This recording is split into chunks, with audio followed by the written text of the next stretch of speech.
सभी दर्शकों को हमारे चैनल में हार्दिक स्वागत है। आज हम पढ़ाने जा रहे हैं सूर्यकांत त्रिपाठी निराला जी की कविता जूही की कली, जिसकी हम सारांश को जानेंगे। इससे पहले हम लोगों ने जूही की कली जो कविता है इसके व्याख्या दे दिया था।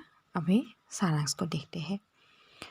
तो जूही की कली कविता छायावादी कवि सूर्यकांत त्रिपाठी द्वारा लिखा गया है और यहाँ निराला जी ने अपनी कविता में जीवन से जुड़ी वस्तुओं का समावेश किया है।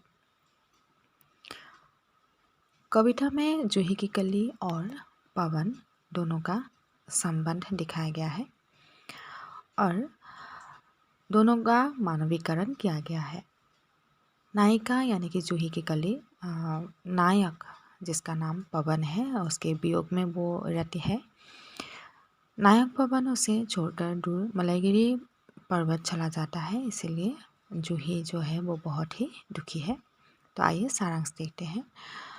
तो कवि निराला जी कहते हैं कि जूही की कली जो है वो विरह में पीड़ित नायिका का एक रूप है जो अपने प्रेमी पवन के विरह में तड़प रही है, जो उसे छोड़कर दूर मलयागिरी पर्वत पर चला गया है। यानी कि जूही की कली के प्रेमिक जो है वो यहाँ भी नहीं है, उसे बहुत दूर चला गया है।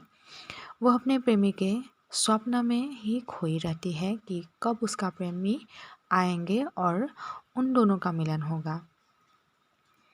दूर मलयगिरी पर्वत पर गए उसके प्रेमी पवन को भी अपनी नायिका की याद आ जाती है और वो अपनी प्रेयसी से मिलने के लिए तड़प उठता है और वह अपनी प्रेयसी जूही की कली से मिलने के लिए चल पड़ता है। यानी कि प्रेमिक और प्रेमिका दोनों को अपने प्रेमिक और प्रेमिका की याद सताने लगते हैं, इसलिए पवन जो है अपनी प्रेमिका से मिलने आ जाती है और नायिका यानी कि जूही की कली जो है वो प्रेमिक के यादों में खोई सपने देख रही है। जब वो अपनी प्रेयसी के पास पहुंचता है तो उसकी प्रेयसी जूही की कली उसके सपनों में खोई निश्चल आंखें मूंदे पड़ी हुई है। उसे अपने प्रेमी के आने की कोई शुद्ध खबर नहीं रही है और वो अपने प्रेमी के स्वागत में नहीं उठती है। यानी कि वो सोई हुई है और प्रेमी के आने का उसका कोई खबर है ही नहीं। उसे देखकर उसके प्रेमी अर्थात पवन को लगता है कि जूही की कली को उसके आने से कोई हर्ष तथा उल्लास नहीं हुआ है और पवन क्रोधित हो जाते हैं। यानी कि पवन जो है इतने दूर से अपनी प्रेमिका जूही से मिलने के लिए आए हैं और जूही जो है वो सो रही है और अपनी गर्भ में से वो गर्भान्वित है और प्रेमिक के आने का कोई उसे उल्लास या कोई कुछ भी अच्छा नहीं लगा है।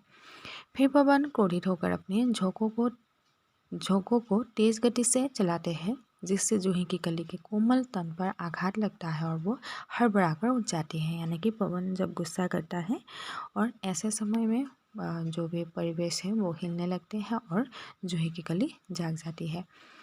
तब अपने सामने अपने प्रेमिक पवन को देखकर वो खुशी से झूम उठती है और फिर दोनों प्रेमिक प्रेमिकाओं के गिले शिकवे दूर हो जाते हैं और इसी प्रकार दोनों का मिलन हो जाता है और जूही की कली फूल बनकर प्रिया के संग लीन हो जाते हैं। यानी कि जूही की कली को प्रेमी के आने का खबर हो जाते हैं और उसके बाद वो मुस्कुराने लगती है।